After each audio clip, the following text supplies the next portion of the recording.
En 2012, on leur fait un dessin? Pour nous sortir de la crise, la plupart des candidats à la présidentielle proposent la même punition, l'austérité.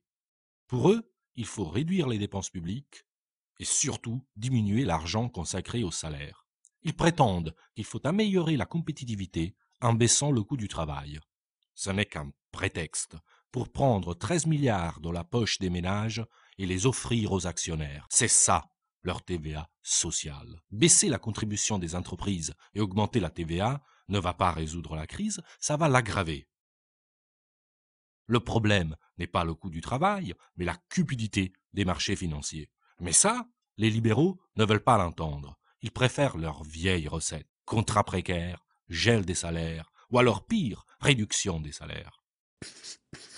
Mais pourquoi cette charge contre les travailleurs?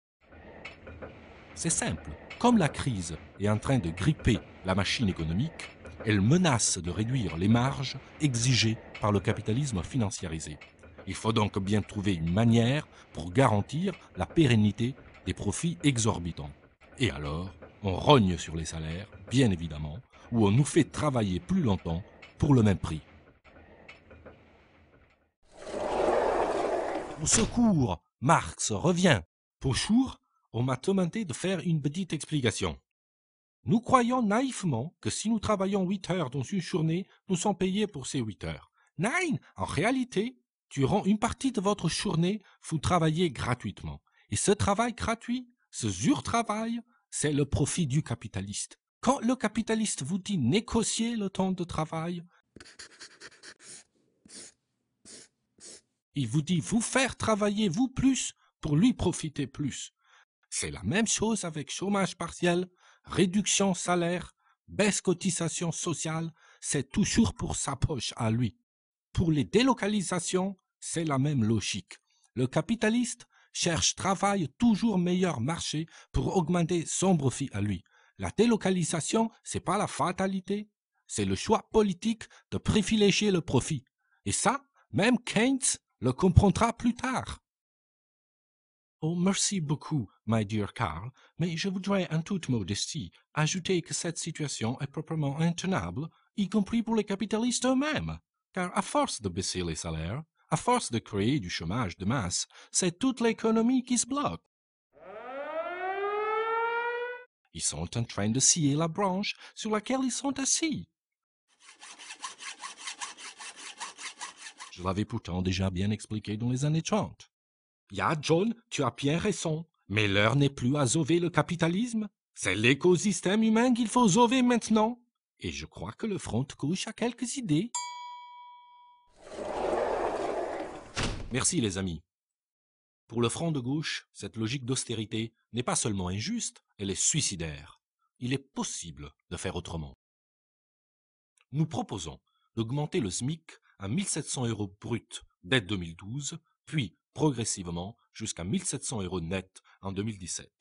Mécaniquement, cette mesure entraînera l'augmentation de tous les salaires. C'est une question de bon sens. Augmenter les salaires, c'est augmenter le pouvoir d'achat, et donc relancer l'économie. Quand on est riche, on investit dans la finance, alors que ce sont les gens modestes qui, par leur consommation, font tourner l'économie réelle. Être mieux payé, c'est aussi pouvoir se procurer des produits de meilleure qualité.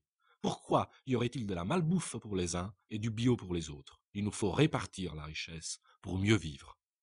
C'est pourquoi nous proposons pour les salariés de fixer un écart maximum de 1 à 20 entre le salaire le plus haut et le plus bas dans une même entreprise, avec un salaire maximum de 30 000 euros par mois. Ainsi, les patrons ne pourront pas gagner plus sans augmenter les salaires les plus bas. Et il n'y a pas que les salaires des patrons qui coûtent cher aux entreprises.